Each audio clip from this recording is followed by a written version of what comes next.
I'm going to start by saying two things that will surely make some people very mad. First, the language we use has begun to obscure the relationship between facts and fantasy. Second, this is a dangerous byproduct of a lack of education in our country that has now affected an entire generation of citizens. These two facts have made lies proliferate in our culture to an unprecedented degree. It has made possible the weaponizing of lies, so that they can all the more sneakily undermine our ability to make good decisions for ourselves and for our fellow citizens.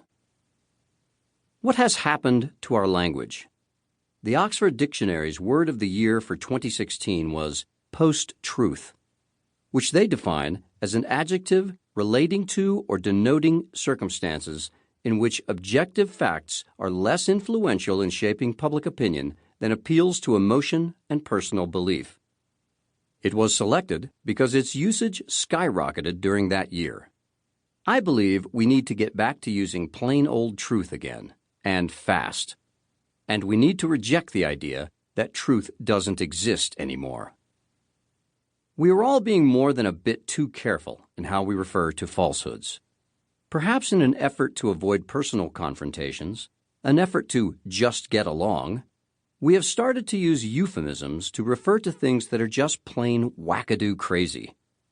The lie that the Washington, D.C. pizza shop Comet Ping Pong was running a sex slave operation spearheaded by Hillary Clinton led Edgar M. Welch, 28, of Salisbury, North Carolina, to drive 350 miles from his home to Washington, D.C., and fire his semi-automatic weapon inside the pizzeria on Sunday, December 4, 2016, just days after post-truth became the word of the year.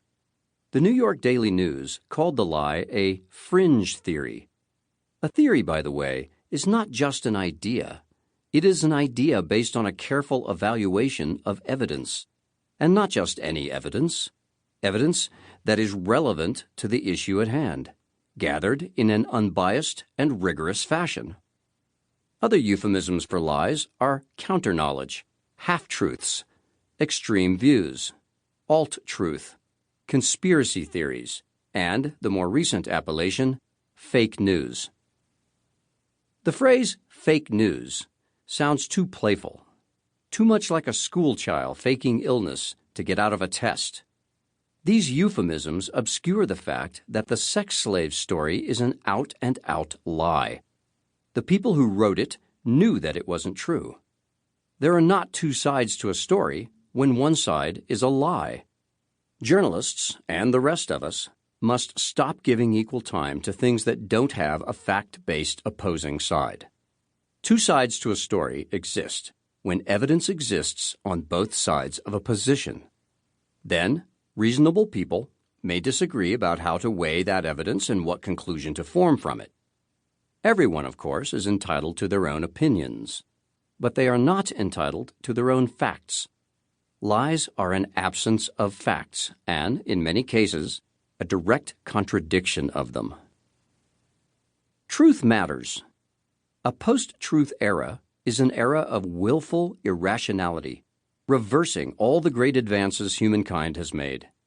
Maybe journalists don't want to call fake news what it is, a lie, because they don't want to offend the liars.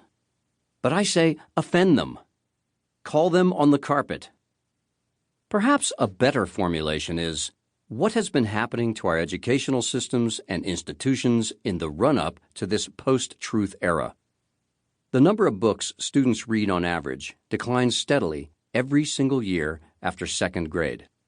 Already 15 years ago, the U.S. Department of Education found that more than 1 in 5 adult Americans were not even able to locate information in text or make low-level inferences using printed materials.